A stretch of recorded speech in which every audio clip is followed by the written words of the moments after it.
Investigasi kasus keracunan MBG tengah berjalan. Lalu apakah akan berujung pada jalur pidana? Kita bahas bersama pakar hukum pidana Jamin Ginting dan anggota DPR fraksi PKB Oleh Soleh. Selamat petang semuanya. Selamat petang. selamat petang Indonesia. Oke.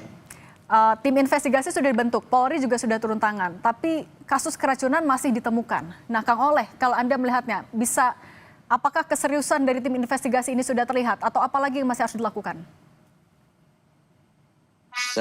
Saya rasa tentu saya secara pribadi ya sebagai anggota DPR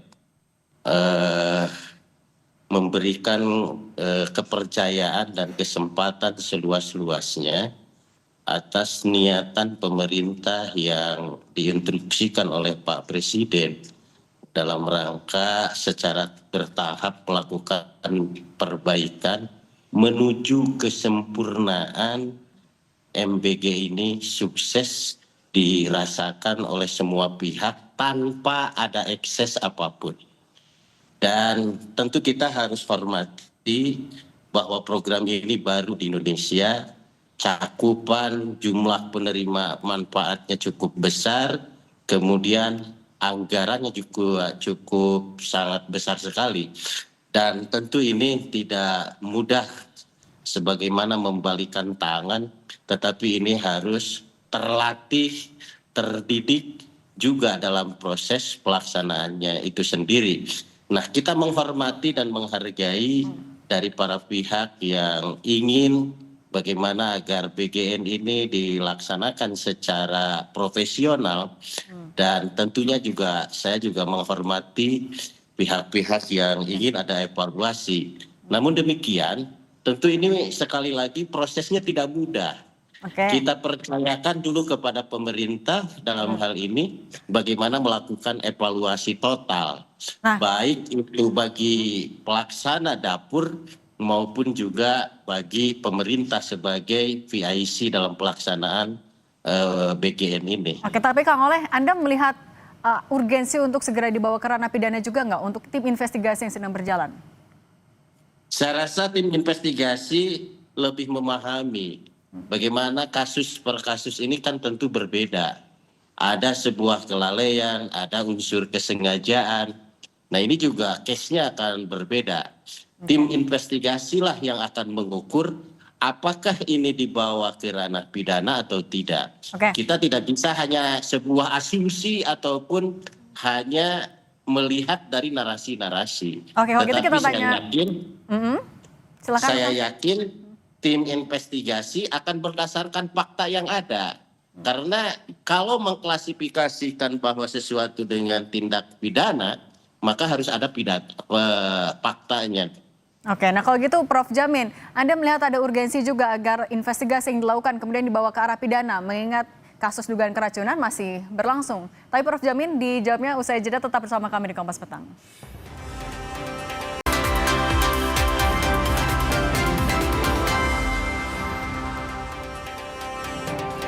Kami lanjutkan dialog bersama Kang Oleh Soleh dan Prof. Jamin Ginting. Prof. Jamin melanjutkan pertanyaan yang tadi. Ketika kasus dugaan keracunan ini masih berlangsung, investigasi berjalan, tapi untuk urgensi mendorong ini ke arah ranah hukum juga, apakah Anda melihat itu?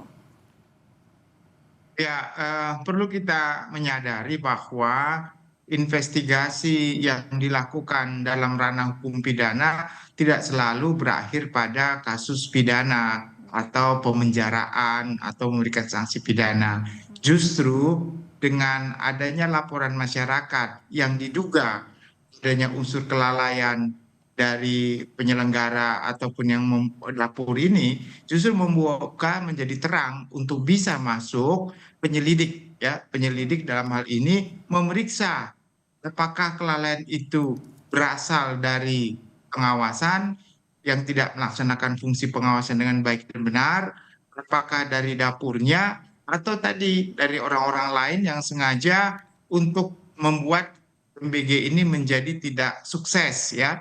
Nah, itu juga bisa. Jadi jangan antipati dalam konteks kemampuan para penyelidik untuk melakukan penyelidikan.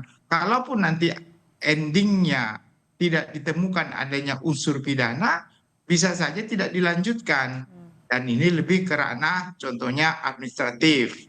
yang juga kita perlu perhatikan, apakah ada kaitan hubungan, contohnya ya, regulator dalam hal ini yang melaksanakan pengawasan atau regulasi terhadap MBG ini dia juga mempengaruhi ya pelaksanaan daripada eksekutor atau meminjam bendera saja seperti proyek-proyek PT-PT begitu ya. Nah, mereka meminjam bendera tapi sebenarnya dia pemiliknya, regulator yang menjadi eksekutor.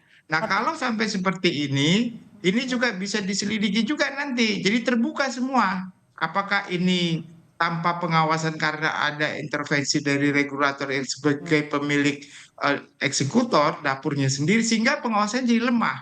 Nah, Oke. ini jadi saya kira pintu masuk pidana itu menjadi unsur yang sangat penting terkait adanya kelalaian mengakibatkan orang lain sakit, cedera, luka.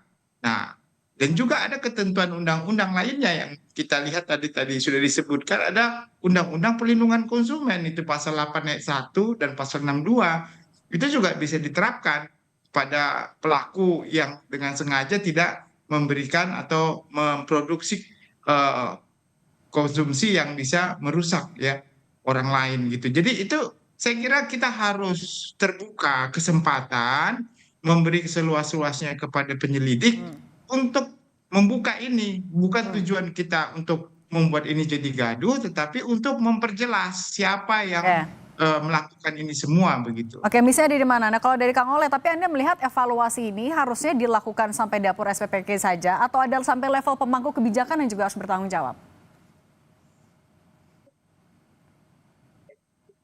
Kang Oleh, bisa dengar suara studio? Saya rasa apa yang disampaikan oleh Prof juga saya mengamini seperti itu. Tetapi saya rasa ini kalau soal pidana itu kan soal mens rea itu sendiri. Tidak hanya soal administratif, tidak hanya soal juga ada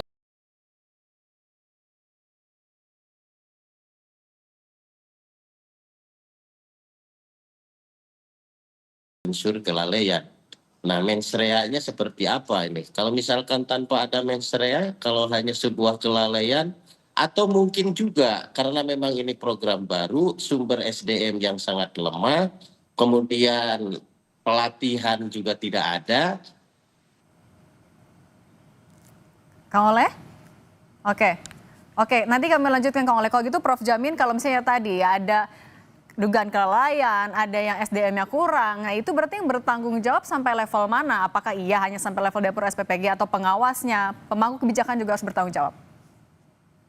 Ya, Evaluasi juga gini, jadi evaluasi juga harus menyeluruh terhadap bagaimana konsistensi tata laksana menjalankan daripada program BGIN itu sendiri, dari mulai bangunan, kemudian SDM, kemudian administratif juga. Karena faktornya adalah bahwa bangunan dan SDM juga sangat berpengaruh terhadap kualitas daripada penyajian BGN itu sendiri. Oke, Kang, artinya menegaskan, artinya hanya sampai dapur SPPG-nya, pemangku kebijakan, pengawasnya juga?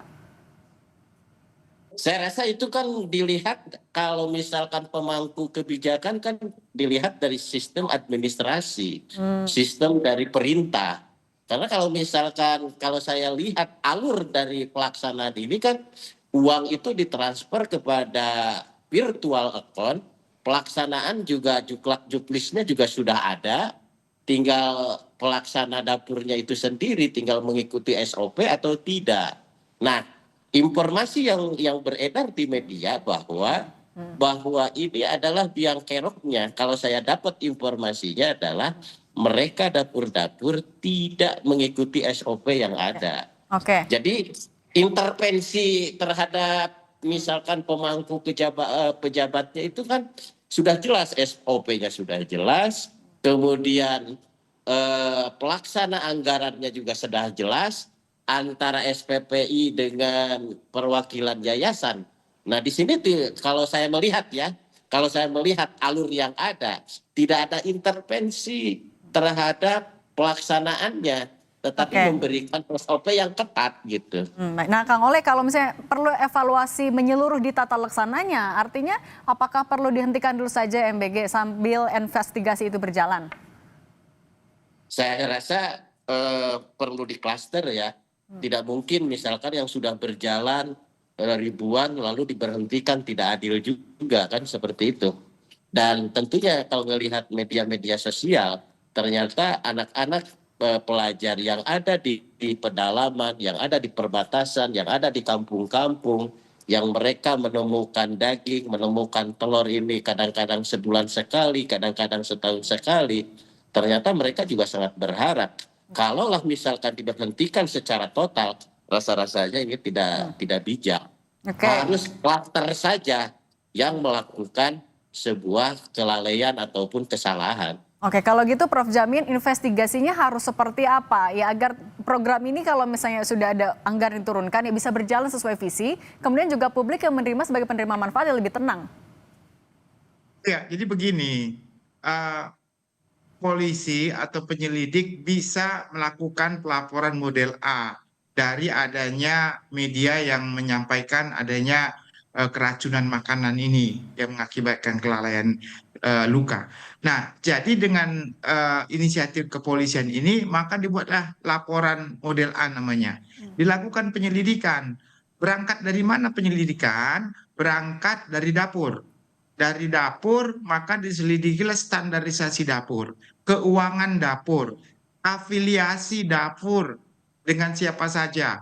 Apakah dari pemasok makanan, baru pengawas. Nah, nanti dari situ ditarik apakah siapa yang mengawasi dan siapa yang tidak mengawasi. Lalu apakah ada aliran dana dari dapur tersebut ke anggota dewan?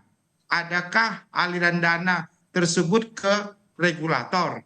Nah, itu sampai ditelusuri seperti itu. Jadi kita nggak usah khawatir. Semua itu nanti kelihatan.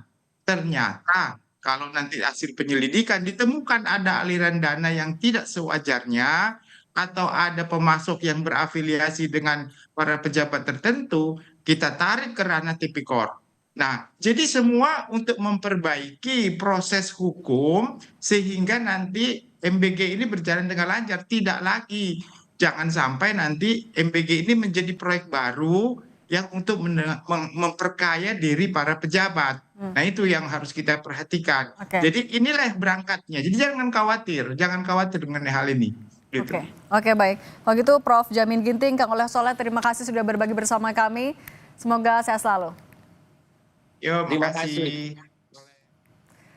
Kami masih akan kembali usai jeda dengan